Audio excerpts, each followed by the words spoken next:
All right, hello once again. This is Jeff Scott of Rankin Technical College, and I've been going over the PowerPoint presentations for Murox ASP.NET 4.6 with C# 2015 6th edition.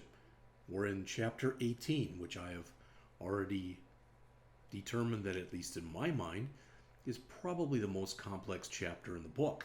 It is on how to use model binding in the entity framework. So, we're about to get in and start to talk about how to actually use model binding to display data.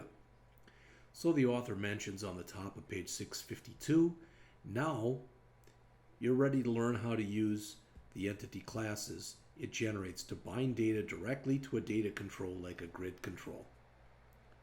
Alright, in the topics that follow, you'll see this technique called data binding and how it's used to retrieve and display data, how to filter data, and how to provide for sorting and paging. This is another way that, in many people's minds, entity framework shines. Because you end up, rather than having to write a lot of code, you end up just in your ASPX code doing the model binding in there.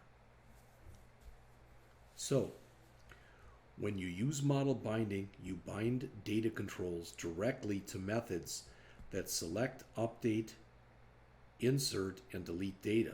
The grid view control that you see right here illustrates how this works. If you look here at what's in the yellow, the first yellow thing, you can see that the select method property names the method that retrieves the category table. Another feature of model binding is that it allows you to make your data controls what are referred to as being strongly typed. To do that, you set the control's item type property to the name of the entity object that the select returns. And that's what we're doing right there.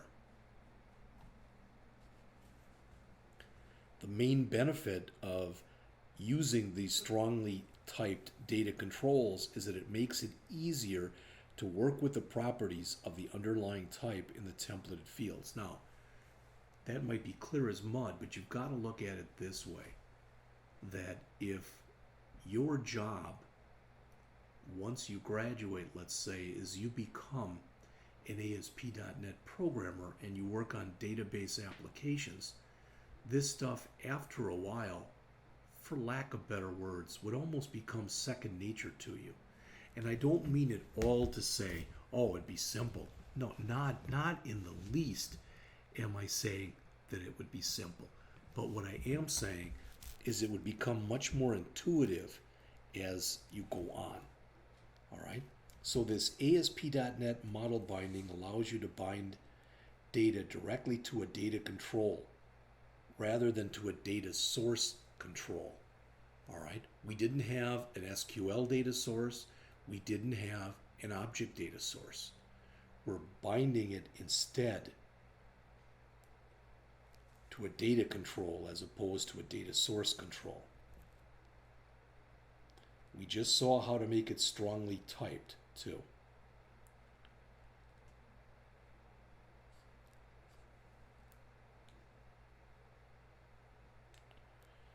In this example, the item keyword is considered more flexible than using the eval method. You can also use two-way binding like the bind method provides by using the bind item keyword, which we'll look at later on in the chapter. Now, when you use model binding, be aware of the fact that the names of the properties in the entity objects aren't available from the designer for a data control, even if the thing is strongly typed like this. Because of that, you have to enter the names of the properties manually. So there are smarts built into this, but I guess you could argue and say maybe not total smarts.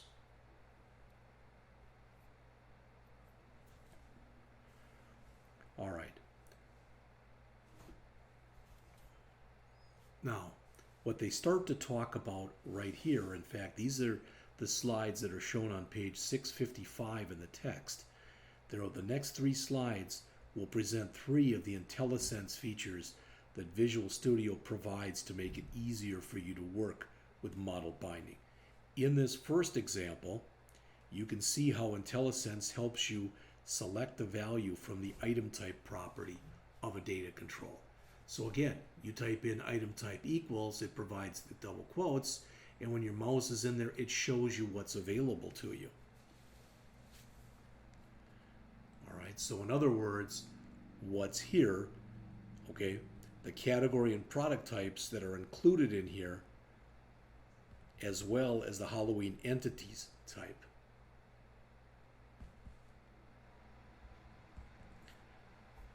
Next, in the next example, Visual Studio provides IntelliSense to help you select a value for the select method property of the control, as well as the update method, insert method, and delete method properties that we'll talk about in later on in the chapter. The list that's displayed here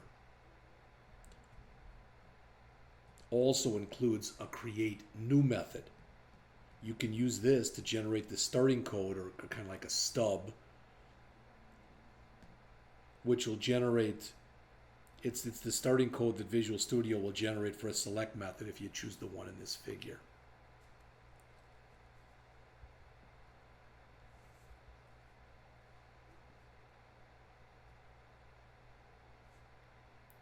It's important to note that the order in which you select an item type and generate a method stub, all right, affects the code that's generated for the stub, just so you're aware of that. All right. So here we see how Visual Studio also provides IntelliSense for working with the item and bind item keywords in templated fields. Okay, all right. So the starting code, so if you were to choose that create new method, it starts to put this stuff in there for you. Okay, all right. Just as you can with data source controls, you can use a value from sources like cookies, query strings, routes, and other controls to filter the data that's displayed in a data control that uses model binding. Rather than using parameter elements, you use what are called model binding attributes. Those are found in the system.web.modelBinding namespace, and some of the examples are shown here. You've got control, the value provided by a control, cookie, the value provided by a cookie, form, the value provided by an HTML form field, query string, the value provided by a query string in the URL used to request the page, route data, the value provided by the route used to request the page, session, the value provided by an item in session state, and view data, the value provided by an item in view state. So again, if you want to use this kind of filtering, what you have to end up doing is to provide a parameter to the select method as what is shown right here. Then you do what's called decorate that parameter with the appropriate attribute. Okay. In the example that we see right here, a grid view control is filtered using the value from a drop-down list, that list being the category. We've seen this kind of thing before. When you select, or when you create a select method that accepts a parameter for filtering, it should provide for situations where it is null. So in the example that you see right here, the code returns all the products in the collection if the parameter is null. Otherwise, it uses the parameter filter to filter the product by category ID. So if you've asked for something that doesn't make sense, it just returns everything. All right?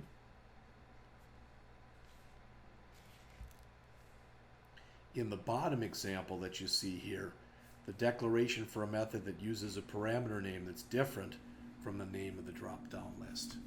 Again, I'm doing a lot of reading from PowerPoints and maybe not going through a whole heck of a lot. I've got very limited experience with this. I'm trying to give you the little bit that I can.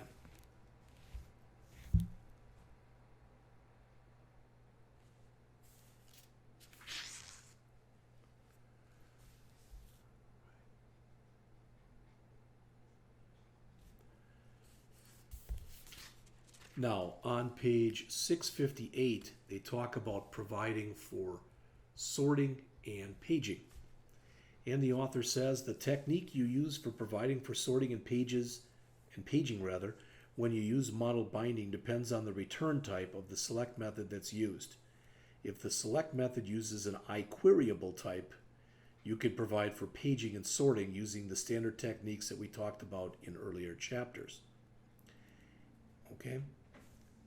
So in this first example that's shown right here, we return an iQueryable type that retrieves all of the products from the product table, and you'll notice at the end we've got the order by, or not at the end, but I guess in the middle. So we're sorting it by product name.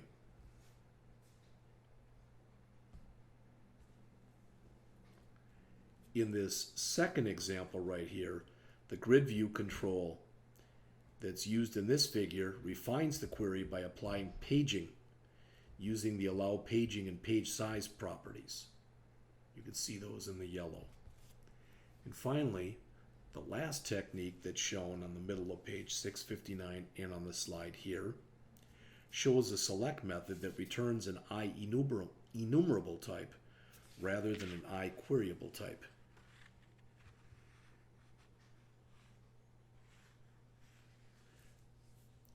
Now let's go in and take a look at the first example that goes along with this, and that is the product list application.